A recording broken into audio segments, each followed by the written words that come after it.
नमस्ते। रानी kitchen zone में आपका स्वागत है। चलिए देख लेते हैं कुछ अमेजिंग किचन के टिप्स एंड हैक्स जो आपको बहुत पसंद आएंगे। तो बिना किसी टाइम वेस्ट किए बढ़ते हैं सबसे पहली टिप के तरफ।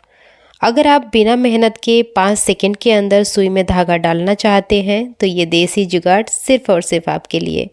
देखिए, इसके लिए मैंने मेडिसिन के एल्युमिनियम के जो पेपर होते हैं या फिर कवर होते हैं उसका इस्तेमाल किया है।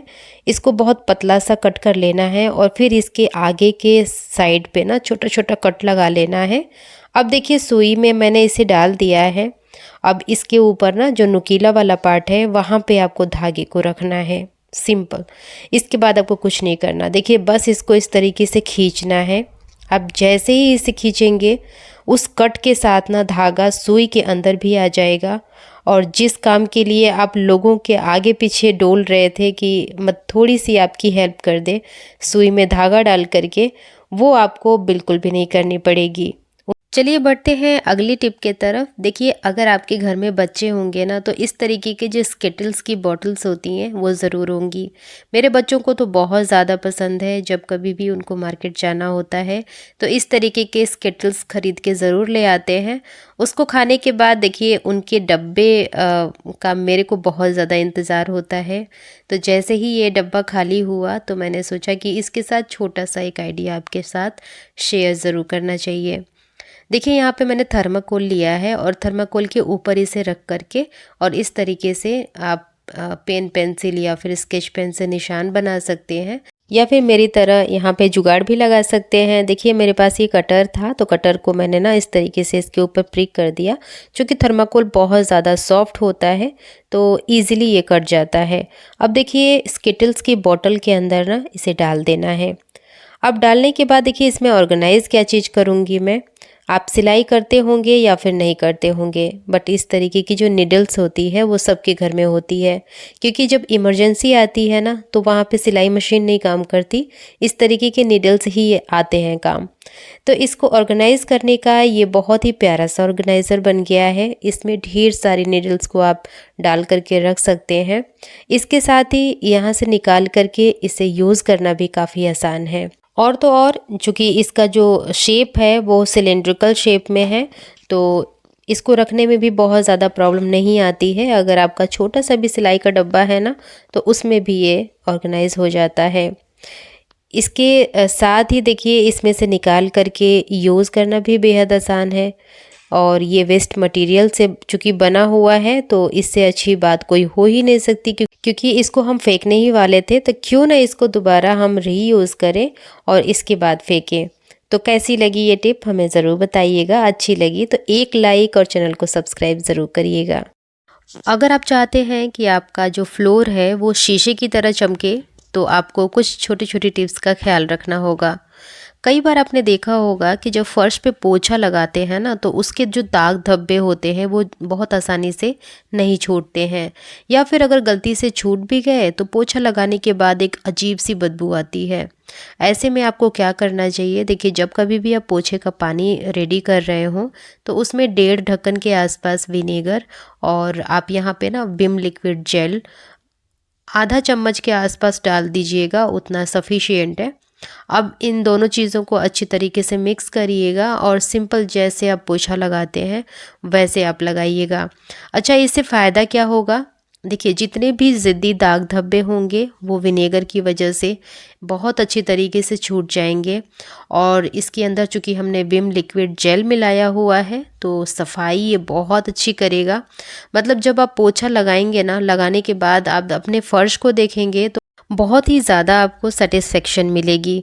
क्योंकि जब घर साफ़ रहता है ना तो आप भी इस बात से काफ़ी रिलेट कर रहे होंगे कि आपका माइंड भी बहुत शांत रहता है, आपको गुस्सा नहीं आता है और आपका जो दिन होता है ना वो बहुत अच्छे से बीतता है।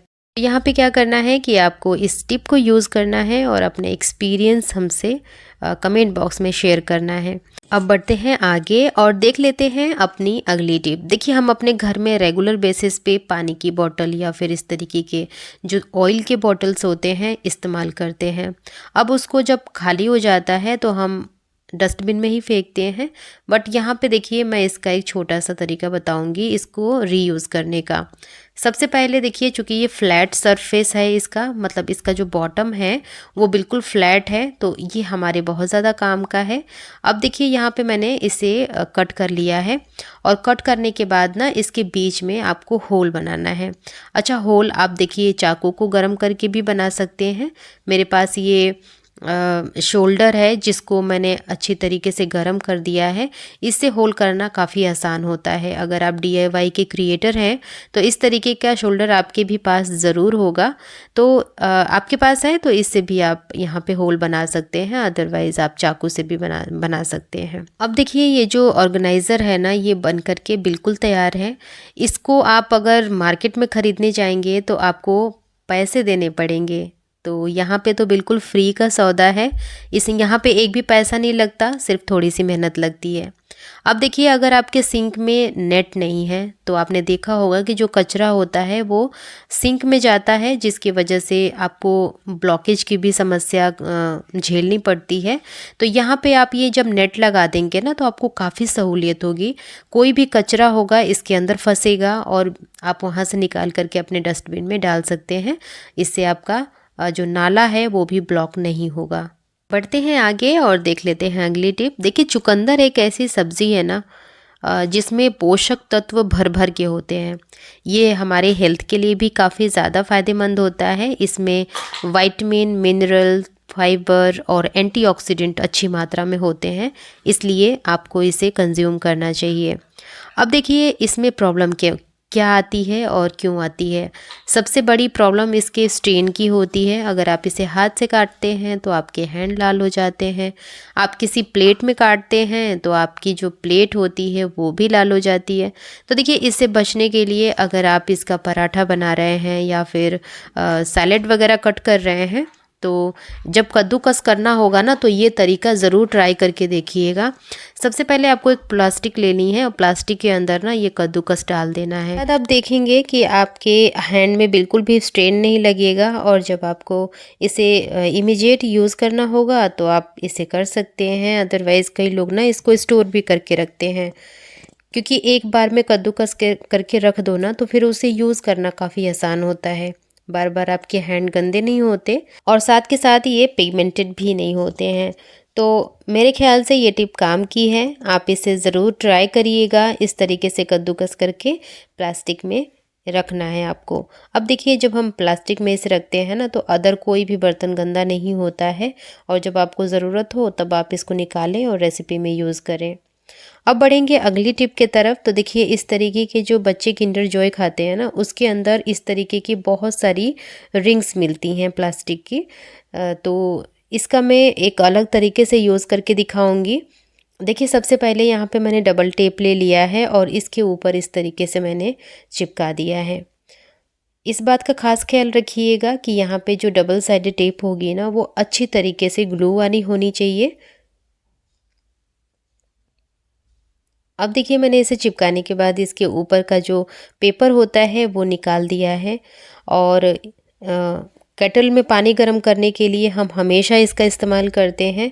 इसका जो कॉर्ड होता है या फिर इसकी वायर होती है, इसके प्लग वगैरह को इस ऑर्गेनाइज़र के अंदर ना आप हैंग करके रख सकते हैं। बिल्कुल भी ये गिरता नहीं है और एक जगह सही तरीके से ये ऑर्गेनाइज भी रहता है। बढ़ते हैं अगली टिप की तरफ। देखिए मार्केट में ना बहुत सारी चीज़ें मिलती हैं जो कि आपकी सेहत के लिए अच्छी नहीं होती हैं। इसी तरीके से होता है देखिए केमिकल बेस्ड सिंदूर। अगर आप जो लिक्विड सिंदूर होता है ना 6-7 साल से लगातार आप लगा रहे हैं ना, तो आप देखेंगे कि आपके जो क्राउन एरिया का हेयर होगा ना वो बहुत जल्दी ग्रे होने लगता है।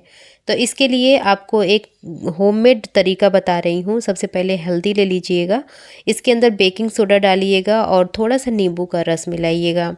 अब देखिए इन तीनों चीज़ों को ना अच्छी तरीके से आपको मिक्स करना है।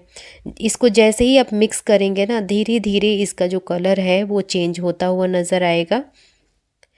तो ये पीले से थोड़ा थोड़ा रेड की तरफ इसका जो शेड होता है वो जाने लगता है। मतलब मैं ये नहीं कहूँगी कि बिल्कुल रेड हो जाता है, बिल्कुल एकदम डार्क रेड तो नहीं होता, लेकिन हाँ काम चलाने भर हो जाता है।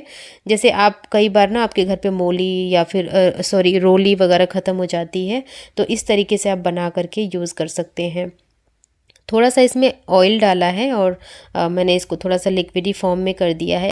अच्छा, इसके साथ ही टू बी ऑनेस्ट एक रिव्यू आपको देना चाहूँगी कि ये टीका लगाने के लिए तो काम में आ सकता है, बट सिंदूर के लिए बिल्कुल भी, ये पिगमेंट इसमें बहुत ज़्यादा कम है, तो ये सिंदूर नहीं लगा सकते, लेकिन हाँ टीका ज़रूर लगा सकते हैं।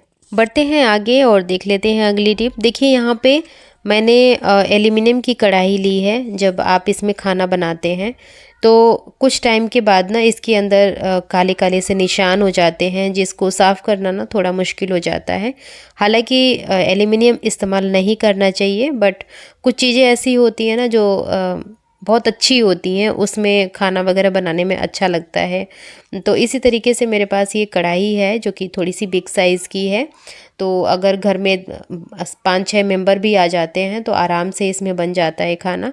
लेकिन देखिए इसको बहुत कम यूज़ करती हूँ। अब इसके कम यूज़ करने की वजह से जो इसके अंदर का यानी कि जो पेंदी है ना वो बिल्कुल काली सी पड़ गई है।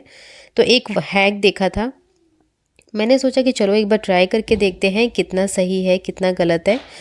तो देखिए यहाँ पे मैंने आलू ले लिया है और आलू को कट करके यहाँ पे नमक डाला था मैंने कढ़ाई के अंदर, और बस इसी आलू के जूस से ना इसको रगड़ना है। मतलब जो जूस निकल रहा है उसी के साथ इसमें नमक को मिक्स करके और आपको रगड़ना है। आप देखेंगे कि धीरे धीरे ना जितना भी इसका कालापन है वो आपको हटता हुआ नज़र आएगा। तो मुझे लगा कि ये टिप काम की है, क्योंकि अभी बिफ़ोर और आफ्टर का रिज़ल्ट भी मैं आपको दिखाऊंगी। तो देखिए यहाँ पे मेरे को रगड़ते हुए लगभग 2 से 3 मिनट तो हो ही गए हैं। तो अब मुझे लगता है कि बिल्कुल ये साफ़ हो गई है और इसे मैं आपको वॉश भी करके दिखाऊंगी। तो देखिए मैंने इसे अच्छी तरीके से वॉश कर दिया है और अब देखिए ये कढ़ाई पहले से कितनी ज़्यादा साफ़ नज़र आ रही है। जो काले काले दाग धब्बे थे वो भी छूट गए हैं और ये कढ़ाई बिल्कुल शाइन कर रही है। तो ये टिप काम करती है, आप भी ज़रूर इसे यूज़ करिएगा। सो फ्रेंड्स, ये थी आज की वीडियो। पसंद आई तो लाइक करिएगा और चैनल को सब्सक्राइब भी। आज के लिए इतना ही, मिलूंगी मैं कल एक और नई और इंटरेस्टिंग वीडियो के साथ। तब तक के लिए bye bye and take care.